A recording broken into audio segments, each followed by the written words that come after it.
l'acclamation de Jésus sur le ciel. Parce que, voilà, gloire à Dieu. Merci déjà de votre puissance de vie. Comme ça, nous disons non la maladie.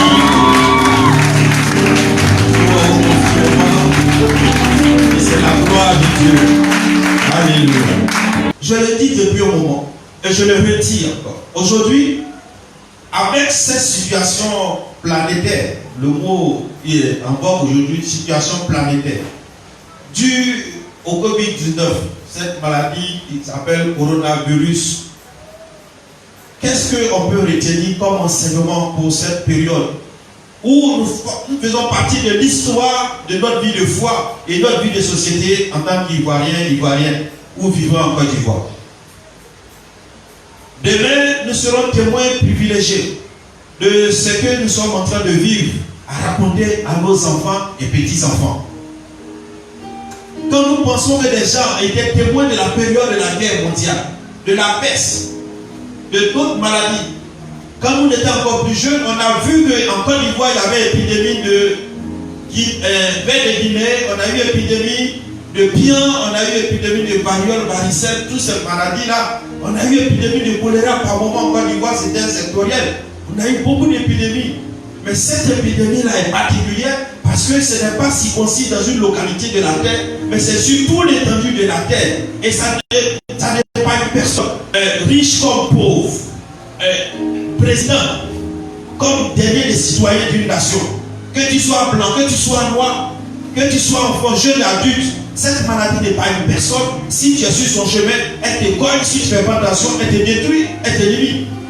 Mais aujourd'hui, vous voyez que ça a montré la faiblesse de l'être humain. À tout niveau, ceux qui se déclaraient puissants et les nations qui se déclaraient puissantes, aujourd'hui, on voit leurs limites. En réalité, ne sont rien devant une maladie. Rien devant une maladie. Il y a une seule personne puissante, l'Éternel, Jésus-Christ. Il est le seul véritable puissant. Je crois que les enfants de Jésus étaient ici parce qu'on a dit que leur Dieu était très puissant. Vous voyez, quand je vois le président américain, cette nation qui a effrayé le monde depuis plusieurs années, depuis que nous sommes nés, Amérique, quand on parle de l'Amérique, on les a mis comme dans le jargon en haut et en haut.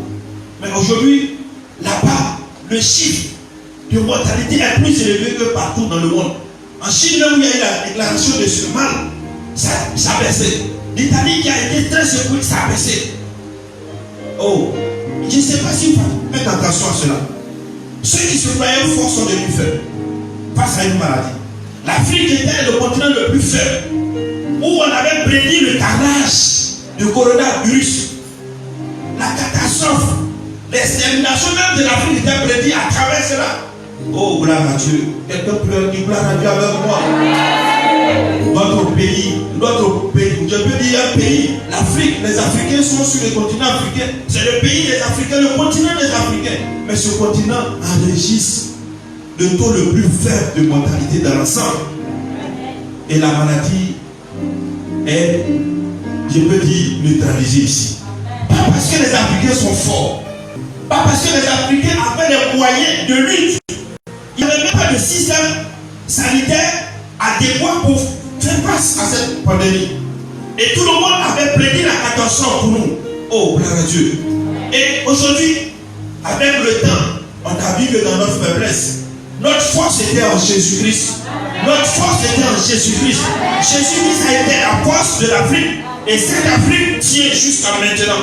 Je dis que Jésus est venu se réfugier en Afrique. Et pendant que cette pandémie est, Jésus est ici. Et pendant que Jésus sera toujours avec nous ici, cette pandémie ne pourra pas avoir de puissance sur les Africains.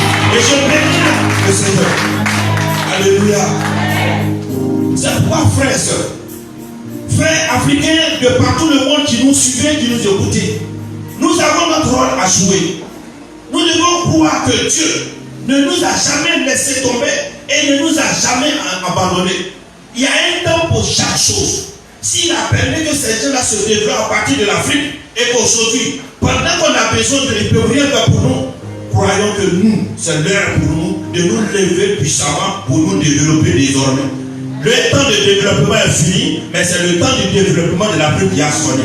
Ainsi, je suis en train de dire, à vous qui êtes ici, notre prière première, c'est de porter nos frères et sœurs, tous les intellectuels qui sont dans tous les secteurs d'activité, de pouvoir avoir l'intelligence éveillée en eux pour être des grands chercheurs, pour avoir véritablement la connaissance de réaliser beaucoup d'entreprises en Afrique avec la puissance de l'Esprit de Dieu et que l'Afrique se développe. Amen. Le Seigneur nous a dit, nous devons être à la tête et non pas à la queue. Quand tu te lèves et que tu vas te poser un dossier d'embauche, pourquoi on t'embauche là-bas? Ce n'est pas que tu sois à la tête, mais que tu sois quelque part. Et si tu es le dernier arrivé, c'est vrai que la Bible, les premiers seront derniers, les derniers seront premiers, mais tu ne vas jamais occuper la première place dans cette entreprise, tu seras quelque part.